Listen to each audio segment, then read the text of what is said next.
ओम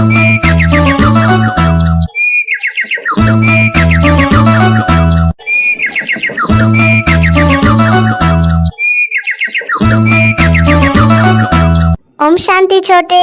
ओम शांति भैया। क्या छोटे, आज की मुरली पढ़ी? कुछ समझ आई? क्या समझ में आया? आज दिन भर तुम क्या करने वाले हो? कुछ पुरुषार्थ का प्लानिंग किया तो बताओ। हाँ भैया, देखो भैया, आज की मुरली तो पूरा मेरे लिए ही था। आज बाबा ने हम बच्चों को कहा कि सदा उत्साह में रहकर उत्सव मनाओ। देखो भैया, उत्सव में क्या किया जाता है? उत्सव में खूब खाया पिया जाता है, नाचते हैं, गीत गाते हैं और एंजॉय करते हैं।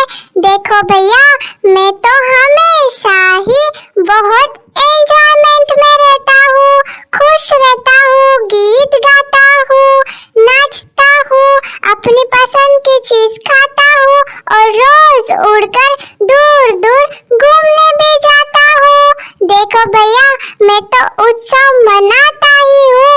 आप ही हो जो हमेशा एक ही जगह पे रहते हो, तो आज की मुरली तो आपको अच्छी तरह से समझ में आनी चाहिए कि कैसे जीवन में रहना है।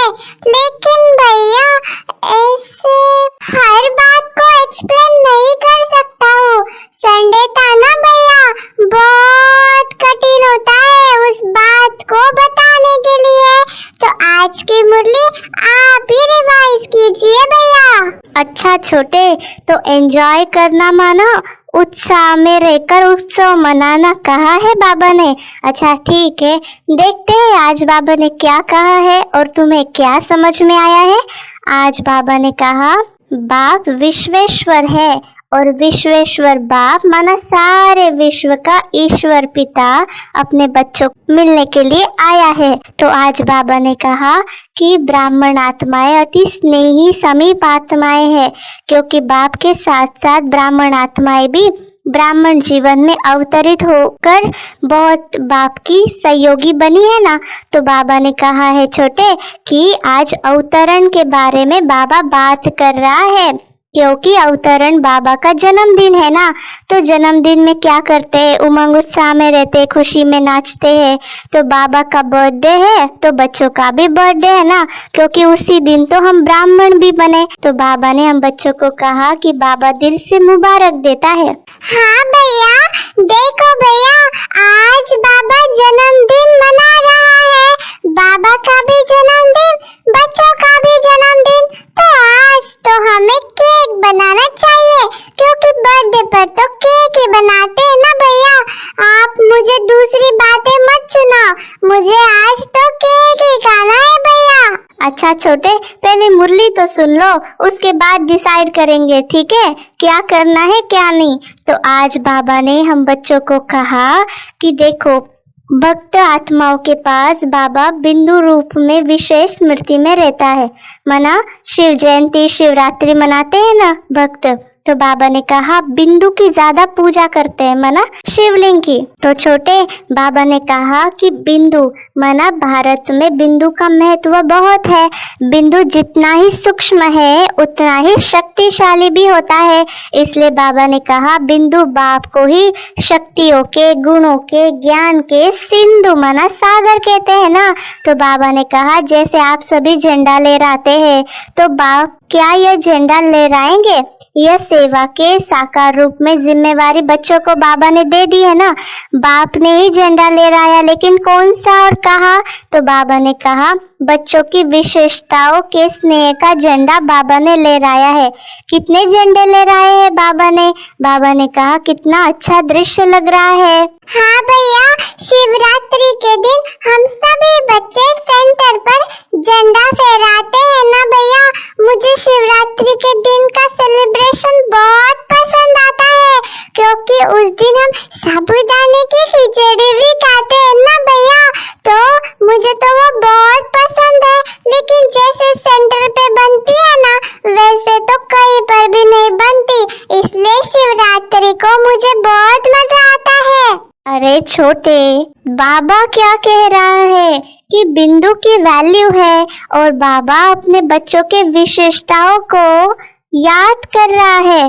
बाबा ने कहा कि देखो, बाप दादा बच्चों की विशेषता का जो झंडा लहराते हैं तो बच्चों के ऊपर कौन से वरदान देते हैं पता है? अविनाशी भव, अमर भव, अचल अडोल भव का बाबा वरदान देता है बच्चों को, और ये वरदान ही हमारे पुष्प है।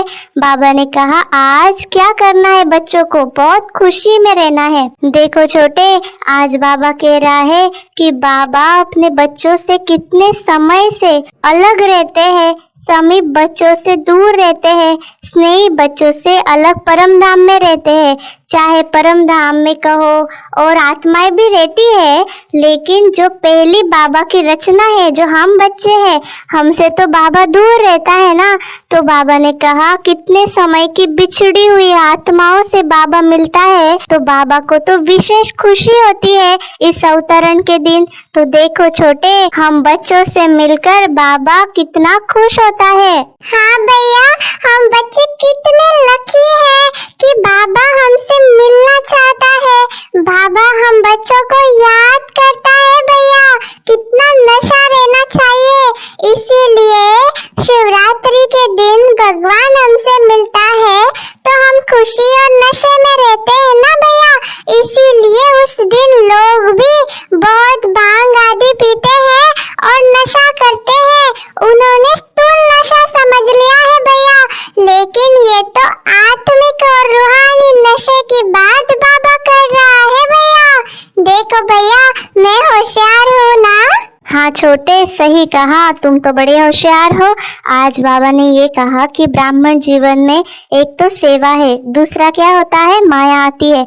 माया का सुनकर हंसते हैं ना बच्चे, तो बाबा ने कहा माया को हमारे से ज्यादा प्यार है, आपका प्यार नहीं है, लेकिन माया का प्यार है बच्चों से, क्योंकि आजकल सबको खेल ज्यादा पसंद है ना। जैसे बाबा ने देखो छोटे, जो खेल तुम्हें पसंद है ना वो याद किया है। मिकी माउस का खेल बहुत करते हैं ना, तो बाबा ने कहा चाहे मैच पसंद करते, चाहे मिकी माउस का खेल पसंद करते, वैसे ही माया भी आती है बच्चों को। और ये माया क्या करती है? कभी काम के रूप में आती, कभी क्रोध के रूप में आती। यह कैच करो कि यह माया का खेल है। अगर माया के खेल को खेल समझो तो हमारा क्या होगा? उत्साह बढ़ेगा कि हम खेल खेल रहे हैं। कभी जैसे बंदर के रूप में आती, कभी बिल्ली के रूप में आती, कभी कुत्ता, कभी चूहा। बाबा ने कहा ऐसे ही आती रहती है माया और बार बार हम बच्चों को गिराती है। तो बाबा ने कहा तुमको घबराना नहीं है, सिर्फ बाप के ब्राह्मण परिवार की विशेषताओं के गुणों के गीत भी गाना है। ब्रह्मा भोजन भी मजे से खा रहे हैं ना? बाबा ने पूछा। वैसे शुद्ध भोजन के ऊपर बहुत अटेंशन देना है, सभी आत्माओं की दुआ जमा करनी है, सभी को बहुत अच्छे से रखना है, सबसे हमें दुआएं लेनी है। बाबा ने कहा खेल में क्या होता है, कितने सारे सीन होते हैं, वैसे हम बच्चों के सामने भी बहुत सारी सीन आती है, लेकिन सबसे इम्पोर्टेंट क्या है? याद। और बाबा ने कहा उत्साह में रहना है, तभी उत्सव मनाएंगे। सिर्फ 2 शब्दों की बात है। कौन सा स्लोगन याद रखना है छोटे पता है? सदा साक्षी होकर देखना और बाबा के साथ ही बनकर रहना। कुछ समझ में आ रहा है या ऊपर से जा रहा है छोटे? हाँ भैया, आप बता रहे हो ना, तो मैं सोच रहा हूँ कि माया मुझे कैसी कैसी आती है। देखो भैया, मुरली सुनते सुनते मैं केक के बारे में सोच रहा था। ये भी माया है ना, ये भी खाने पीने की लोभ है ना। तो देखो भैया, ऐसी मुझे माया आती है और भैया मैं आपको डांटता हूँ, उल्टा सुल्टा बोलता हूँ, क्रोध करता हूँ ना भैया, तो ये भी माया है। तो देखो माया कैसे कैसे आती है। और बाबा ने सही कहा भैया, इधर उधर के पेड़ पर बैठकर कोई भी फल खाने से पहले बाबा को याद करना चाहिए। मैं तो उड़ के जाता हूँ, कहीं पर भी पानी पीता, कहीं पर भी खाना खाता हूँ, वो गलत है ना भैया। तो देखो आज मुझे ये बात समझ आ रही है कि मुझे कैसे रहना है भैया। अब मैं समझ गया हूँ, लेकिन साक्षी रहना है और बाप का साथी बनकर रहना है भैया। हाँ छोटे, तुम तो बहुत समझदार हो, तुम्हें तुम्हें तो सारी बात समझ आ गई, तो ठीक है। तो आज बाबा ने हम बच्चों को बहुत सारी शिक्षाएं दी है। आज की मुरली ठीक से पढ़ना और इसे रिवाइज भी करना, अच्छे से मनन चिंतन भी करना। आज बाबा ने वरदान में कहा, किसी की कमी कमजोरी को न देख, अपने गुण व शक्तियों का सहयोग देने वाले मास्टर दाता भव। स्लोगन में बच्चों के लिए बाबा ने कहा कि मनसा वाचा कर्मणा, सेवा करने वाले ही निरंतर सेवाधारी है, उनके हर श्वास में सेवा समाई हुई है। अच्छा, ओम शांति। आप सभी को हम छोटे बड़े की कॉन्वर्सेशन कैसी लगी जरूर कमेंट